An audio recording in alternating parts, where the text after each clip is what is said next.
여러분의 다이어트를 응원하는 항상 날씬하게입니다. 여러분 혹시 이런 경험 있으신가요? 샐러드만 먹고 칼로리 계산 앱으로 하루 1200칼로리를 철저히 지켰는데 체중계 바늘은 꿈쩍도 안 하는 경험. 아니 오히려 늘어난 경험. 내가 뭘 잘못한 거지? 하면서 자책하셨을 겁니다. 하지만 여러분의 잘못이 아닙니다. 문제는 칼로리가 아니었거든요. 다이어트 이제 단순히 저칼로리 식단으로 일시적으로 체중을 줄이는 게 아닙니다. 건강을 위해 평생 관리해야 하는 라이프 스타일로 변화하고 있죠. 그래서 오늘 제가 여러분께 알려드릴 핵심 메시지는 딱 하나입니다. 다이어트의 성패는 칼로리가 아닌 인슐린에 달려있다. 지금부터 왜 인슐린이 중요한지 그리고 어떻게 관리해야 하는지 차근차근 알려드리겠습니다. 인슐린의 역할과 지방 축적의 원리. 그럼 인슐린이 뭐길래 다이어트의 열쇠라고 하는 걸까요? 첫 번째, 인슐린은 지방 저장 호르몬입니다. 우리가 음식을 먹으면 혈당이 올라갑니다. 그러면 췌장에서 인슐린이 분비되죠. 인슐린의 임무는 명확합니다. 혈당을 낮추는 것 어떻게? 포도당을 세포로 쏙쏙 밀어 넣어서 에너지로 쓰게 만듭니다. 그런데 문제는 여기서 시작됩니다. 만약 우리가 필요한 것보다 더 많은 에너지를 섭취했다면 인슐린은 그 남은 포도당을 지방으로 전환해서 우리 몸의 무제한 저장소, 바로 뱃살, 팔뚝살, 허벅지살로 차곡차곡 저장합니다. 쉽게 말해 인슐린은 우리 몸의 지방 저장 관리자인 셈이죠. 그래서 체중 증가를 막으려면 인슐린이 포도당을 지방으로 바꾸는 것을 막아야 합니다. 두 번째, 혈당 스파이크, 인슐린 과잉 분비의 문제. 그럼 언제 인슐린이 과하게 분비될까요? 바로 혈당이 급격하게 올라갈 때입니다. 빵, 흰쌀밥, 과자처럼 빠르게 소화되고 흡수되는 탄수화물을 먹으면 혈당 지수 즉 GI가 높아서 혈당이 급상승합니다.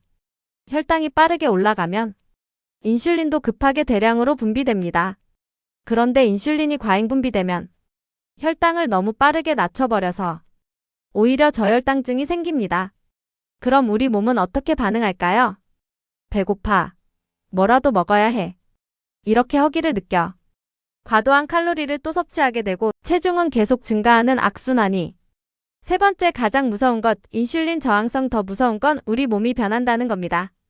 인슐린이 너무 자주 과도하게 분비되면 우리 세포들이 이렇게 생각합니다. 또 왔네, 이제 지겹다. 그래서 인슐린 신호에 점점 둔감해지는데 이게 바로 인슐린 저항성입니다.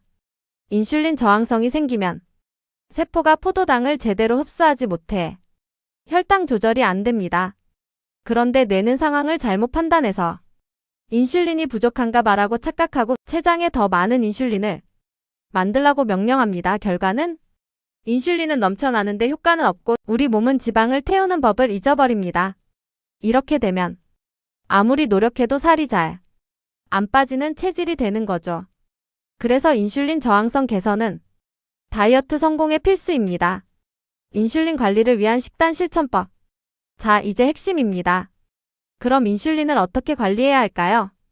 실천 가능한 식단 방법을 알려드릴게요. 첫 번째, GI와 GL 두 가지 혈당 지표를 이해하세요. 먼저 내가 먹는 음식이 혈당을 얼마나 빠르게 올리는지 알아야 합니다. 여기서 두 가지 지표가 등장합니다. GI 지수와 GL 지수. GI 지수는 음식이 혈당을 얼마나 빠르게 올리는지를 나타냅니다. 그런데 GI만으로는 부족할 때가 있습니다. 예를 들어 수박은 GI가 높지만 실제로 먹는 양의 탄수화물이 적어서 혈당에 미치는 영향은 크지 않거든요. 그래서 등장한 게 GL 지수 즉 혈당 부하입니다. 이건 GI의 탄수화물 함량까지 종합적으로 고려한 지표예요. GL 지수는 아직 GI만큼 잘 알려지지 않았지만 혈당 변화를 더 정확히 파악하는데 정말 유용합니다. 두 번째, 식사 순서의 마법을 활용하세요. 똑같은 음식을 먹어도 순서만 바꾸면 혈당 상승을 확 줄일 수 있습니다. 정답은 이겁니다. 채소 등 식이섬유를 먼저 드세요. 샐러드, 나물, 채소 반찬부터 시작하는 겁니다. 식이섬유가 위장에서 쿠션 역할을 해서 나중에 들어오는 음식의 흡수를 천천히 만들어줍니다. 단백질을 드세요. 고기, 생선, 달걀, 두부 같은 단백질 반찬을 먹습니다. 마지막으로 탄수화물을 드세요. 밥이나 빵은 가장 나중에 먹는 겁니다. 이렇게 하면 혈당이 완만하게 올라가서 인슐린 과잉 분비를 막을 수 있습니다. 게다가 식이섬유와 단백질을 먼저 먹으면 배가 차서 탄수화물 섭취량도 자연스럽게 줄어듭니다. 정말 간단하지만 효과는 확실합니다. 식품 선택 원칙 낮은 GI, GL 음식을 고르세요. 어떤 음식을 선택해야 할까요? 원칙은 명확합니다. 낮은 GI, GL 값을 가진 음식을 먹어서 혈당 변동을 최소화하는 겁니다. 채소, 통곡물, 현미, 귀리처럼 가공 과정을 거치지 않은 곡물이 여기에 해당합니다. 이런 음식들은 천천히 소화되고 흡수되어서 혈당이 서서히 상승하죠. 그리고 한 가지 더 중요한 팁. 단일 음식만 먹지 마세요. 예를 들어 빵만 먹지 말고 단백질인 달걀과 채소 샐러드, 아보카도 같은 건강한 지방을 함께 먹으세요. 이렇게 여러 영양소를 혼합하면 혈당이 훨씬 천천히 올라갑니다. 탄수화물 제한과 조리 방법도 중요합니다. 과도한 탄수화물 섭취는 인슐린 과분비의 주범입니다. 적정량을 지키는 게 중요하죠. 그리고 놀랍게도 같은 음식이라도 조리 방법에 따라 GI 값이 달라집니다. 감자를 예로 들면 튀긴 감자보다 삶은 감자가 GI가 낮습니다. 밥도 막 지은 따뜻한 밥보다 식힌 밥이 저항성 전분이 생겨서 혈당을 덜 올립니다. 그러니 삶거나 굽는 조리법을 활용하고 높은 GI 값을 가진 음식을 먹을 때는 적정량만 드세요. 제로 칼로리 대체 감미료의 함정. 요즘 제로 칼로리 음료나 저당 식품이 엄청 인기죠. 칼로리가 없으니까 괜찮겠지라고 생각하기 쉬운데 조금 주의가 필요합니다. 단순당을 대체하는데 일시적으로는 도움이 될 수 있지만 실제 인체 적용 시험 결과를 보면 체중이나 혈당 개선에 더 나은 효과가 없다는 연구도 있습니다.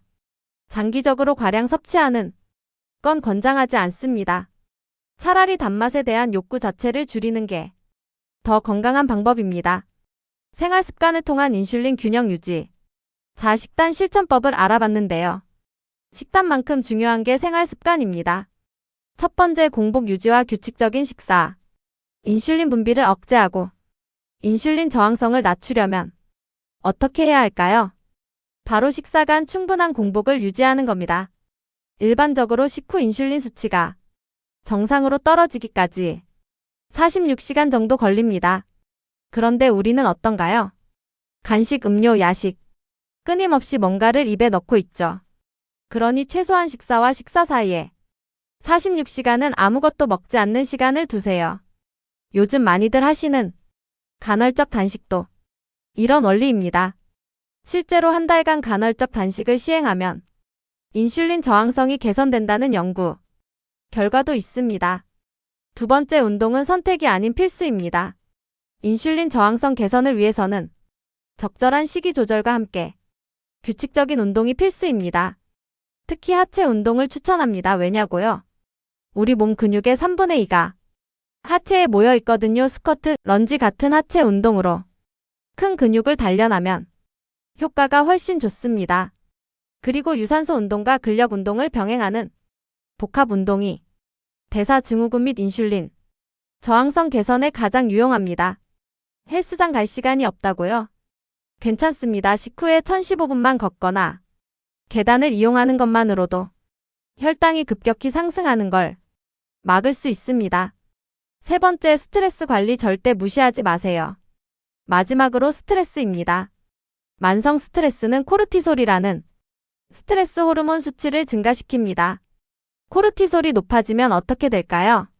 식욕이 폭발합니다. 특히 고탄수화물, 단 음식에 대한 욕구가 강해지죠.